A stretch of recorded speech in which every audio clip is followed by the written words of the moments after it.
And so speaking of the top of the East, the Milwaukee Bucks have reached a max extension, 4-year extension with Jrue Holliday after he carries them to a win against the Sacramento Kings with 33 points. I think 16 of those were in the fourth quarter. Just an absolute stellar showing from him.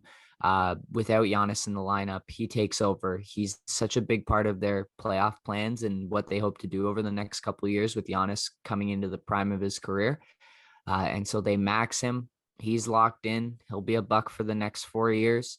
And we'll see how he performs come playoff time. But he's a guy who's tended to show up.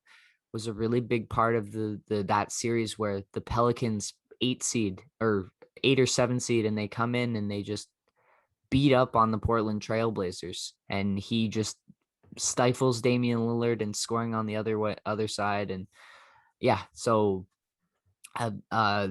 good signing, I guess. I don't know if he's going to be worth max money 2 years from now because he's getting up there in age. But for the win now move, you pay a guy right after his great day, and everyone in Milwaukee's riding high and doesn't question the signing when he's coming off an excellent performance. Yeah, how do you feel if you're a Bucks fan heading into these playoffs? I mean, you've had the number one team in the division conference and the league MVP 2 years, and then losses coming to teams maybe certainly not expected against the Heat.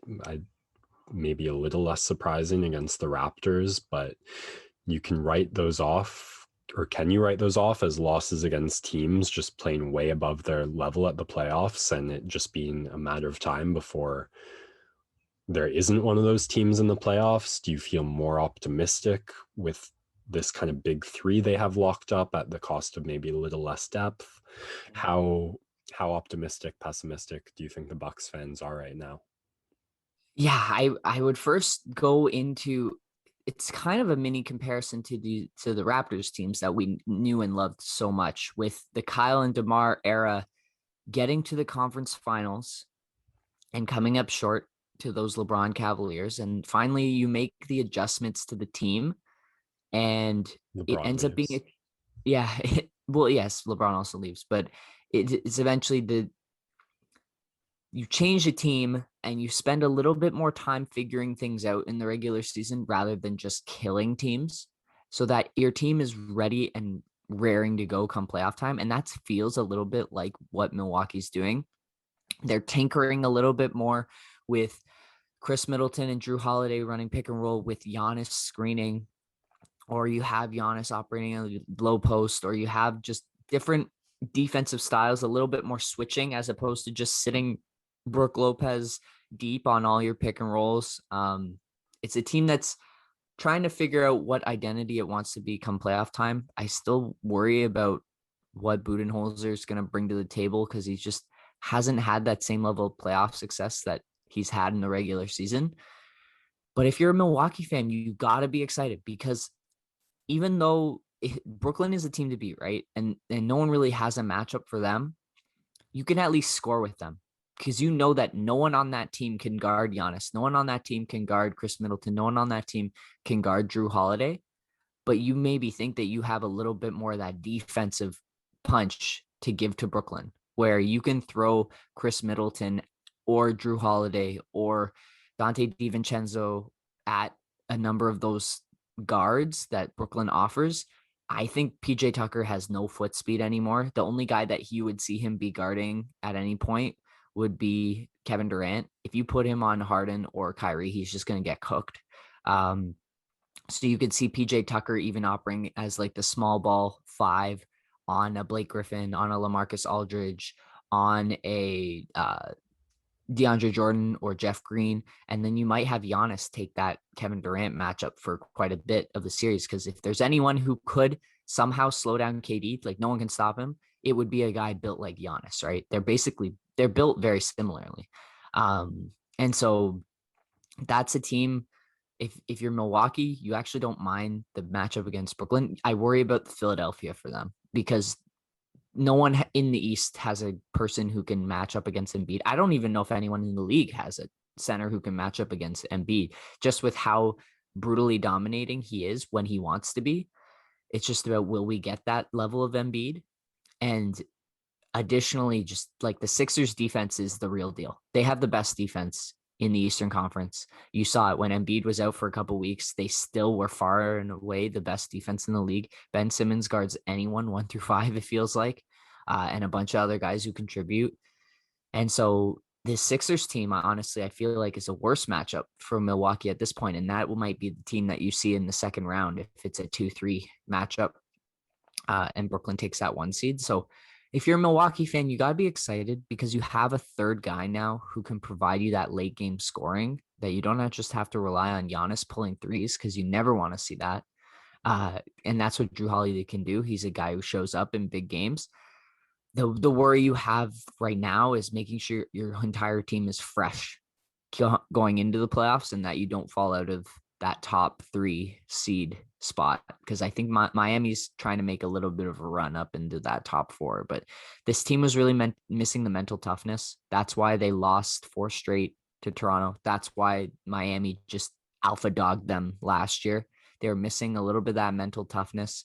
Giannis is a guy who is completely mentally tough, but he's a guy who, when he goes out there, it's like, I'm so thankful for this opportunity. Like Giannis is like, you can't hate Giannis. He's just like the nicest guy, the most humble kid. He just loves playing.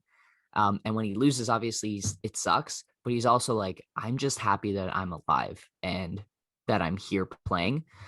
And so it's a little bit different from, I don't know, those like the other guys who just have that even like further bit of competitive energy where it's like, if I lose, I'm coming out and I'm killing you the next game. And that's what they need from Giannis. And I think Jrue Holliday has a little bit more of that, just a little bit more of that grit. And so hopefully that's what they can get out of him come playoff time. And if you're Milwaukee, you just got to be excited because every time your team is in the hunt, there's always a chance. So yeah, shout out to the Bucks. Shout out to Jrue Holliday. Congrats on the bag, my friend. I guess I'll end saying what you talk, a sign of greatness and talent is learning from mistakes and losses. And you kind of alluded to that with the Raptors building, and culminating in that playoff win. So in hindsight, we might be able to say those 2 playoff exits built the mental toughness you're commenting on, and they put the pieces together finally, or it'll be a cursed playoff team. Time will tell. Yes, sir. Looking forward to that. I want to touch on one more East team in the NBA before we jump to the big basketball stories of the weekend, but the Chicago Bulls, who very under the radar had lost 6 in a row coming into yesterday's game against the Nets. Another schedule loss, by the way. Chicago arrived back from Utah at 3 a.m. into Chicago, and this was an afternoon game against the Brooklyn Nets. So definitely a tough one for them. They were 0-5 so far with Vucevic after they had made that trade. And this was a team that really has been trying to figure out how their top pieces are going to fit together with Levine and Vucevic, and figuring out who that point guard is going to be in their starting rotation. Looks like it's going to be Satoransky. And then you also have Daniel Tice and Lauri Markkanen who need to get minutes as a big, and how are they going to play together? I think at one point I was watching the game, they had Vucevic, Tice, and Markkanen all out on the floor. So they had like a 6'11" dude playing the 3. It was interesting to say the least. And I think it was decently effective. They just went big on Brooklyn and said, okay, we're just going to shoot over you or beat you down in the post. And they finally win against the Brooklyn Nets, who were without James Harden and Kevin Durant. So it was a bit of the Kyrie show and just wasn't enough today. Although the Nets, again, one of those teams that's really just coasting and somehow beating up on a lot of teams, and they might get the 1 or 2 seed without having to really put a ton of miles on their top guys, which is worrisome if you're the rest of the East. But yeah, the Bulls finally get their first win with Vucevic in the lineup and Tyson in the lineup, and they're looking to still try and configure things. And this could be a team that could make a little bit of noise because Vucevic is a solid center, and Levine, if he has, this is basically for them. They want to get in the playoffs so they can see what kind of ceiling Levine has. Can he be the number 1 guy on a playoff team?